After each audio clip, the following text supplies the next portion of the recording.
Let's talk about periodization. This big scary term, periodization, is just, in the words of Dr. Andy Galpin, planned variation in choice, order, frequency, volume, intensity, and rest.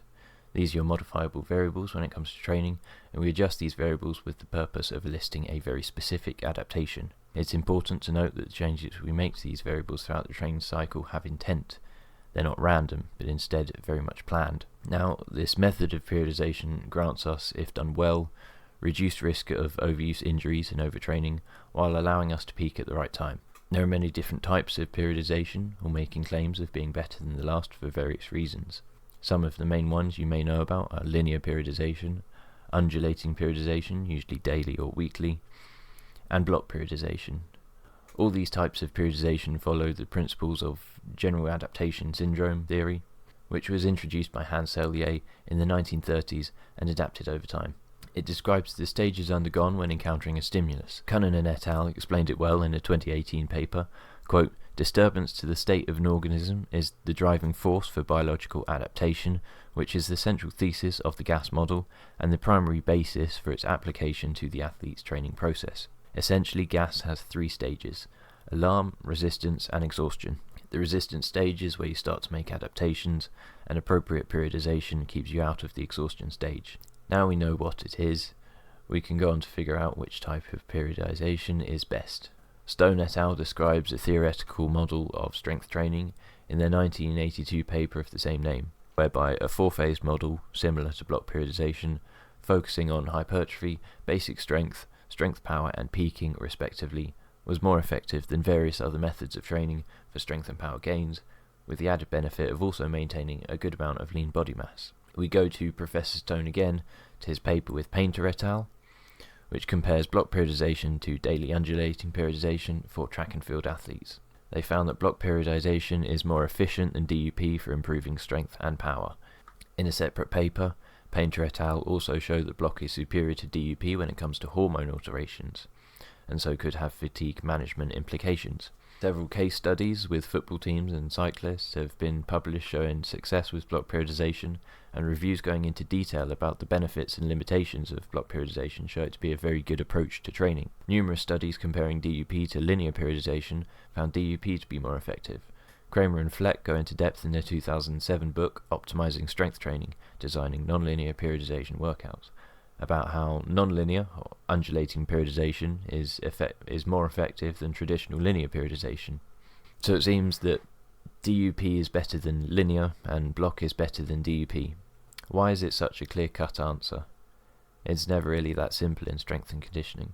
Matviev's original work on linear periodization was designed for an athlete to peak for a single competition, and so would not be very helpful when it comes to sports with competition seasons.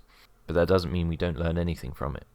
In fact, other methods of periodization are built upon the same key principles. Block periodization manipulates training residuals. This is where we hold on to adaptations and increases in specific performance after a block of training for an amount of time. Dr. Mike Israetel has popularized this idea in the online bodybuilding community. He talks about volume landmarks and has coined the terms MEV, minimum effective volume, MRV, maximum recoverable volume, MAV, maximum adaptive volume, and MV, maintenance volume. We know from an abundance of literature from Schoenfeld, Krieger, and Radaley, to name a few, that volume is the key driver of muscle growth, and so this is a very important concept for hypertrophy training. Dr. Mike advises to periodize using these landmarks. For example, a block of training focusing on quad size would see quads work in the range of MAV, increasing as the block progresses, while other muscle groups like biceps and triceps will stay at maintenance volume. This allows to hit the quads with the most effective volume for hypertrophy, while minimizing muscle loss from other areas that are not the focus of this block, as well as allowing them to resensitize to hypertrophy training and recover from any minor injuries. In the same way, block periodization for the seasonal athlete uses maintenance volume and training residuals to keep hold of adaptations while continually pushing boundaries to make more in other domains. Block periodization tends to be the go-to because it's essentially a more developed form of periodization. Just make sure to note that all methods of periodization are not mutually exclusive. When thinking about block periodization, you will have to consider macrocycles, mesocycles, blocks, and microcycles. Typically, you'll have a few micros to a block, a few blocks to a meso, and a few mesos to a macro. A general guideline would be a macro as a year, a meso as a season, a block as a month, and a micro as a week. There's no set number for each of these, but it should be dictated by training goals and schedule. An Olympic athlete, for example, would run a 4-year macro cycle made of lots of lengthy mesocycles, whereas an amateur bodybuilder who signed up for competition 15 weeks out may only run 2 mesocycles with a single block each. In a sports setting, you have an off-season, a pre-season, a competition season, and a post-season, so it's a bit more interesting. As previously mentioned, block periodization uses these ideas of maintenance volume and training residuals. As the name would suggest, a block periodized macrocycle is split up into blocks or phases, each with a specialized focus. Triphasic Training, a 2012 book by Dietz and Peterson, explains that generally it consists of 3 phases: accumulation, transmutation, and realization. In our Dr. Mike example, with maximizing hypertrophy being our only goal, we need not worry so much about these phases. The layout of the cycle will absolutely depend on training goals. So from here on out, I'll be referring to a specific example. Imagine a school first 15s rugby team. We're going to design the annual weights macro along with any conditioning considerations. We've got a few important dates to note, so the first thing to do would be open Excel and lay out the year. Once we know what we've got when, we can start to think about the general progression of the macro.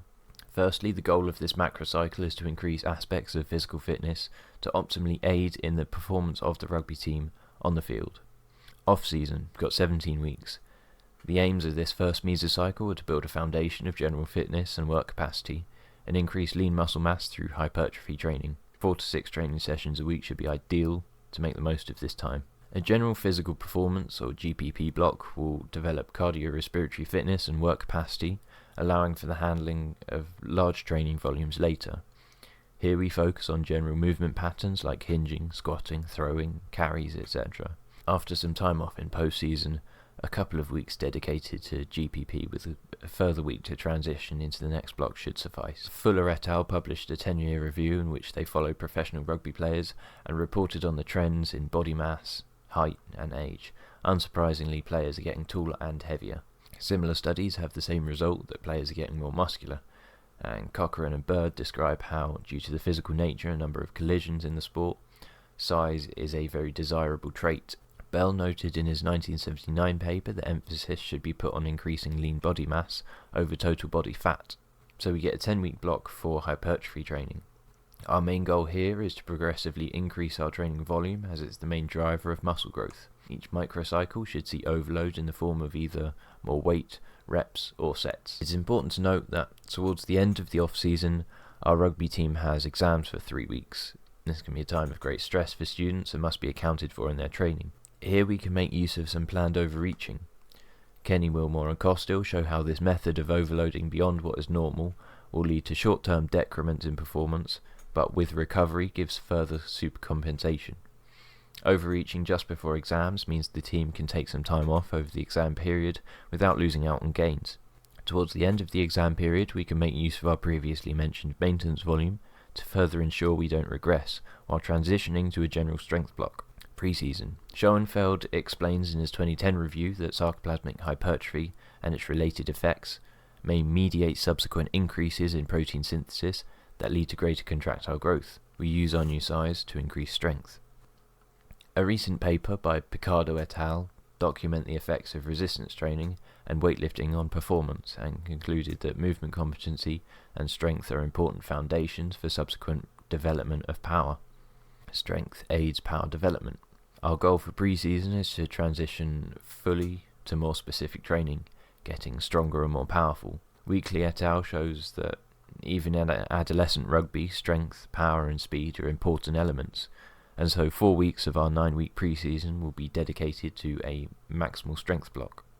We want to be able to demonstrate strength through specific compound exercises like a trap bar deadlift, an overhead press, etc. Mechanical tension will be our main overloading variable, and 3 to 4 training sessions a week will be our target. The remaining 5 weeks of off-season will be a transition over to more strength-power movements, staying high on the force-velocity curve with exercises like heavy clean pulls. Any conditioning we do during this time will be energy system specific, targeting anaerobic glycolytic pathways. Duthie, Pine and Hooper discuss the importance of anaerobic performance, and so time-effective and specific tests would be intense interval sessions. Competition season. This is the hard bit. We've got 22 weeks of competition season.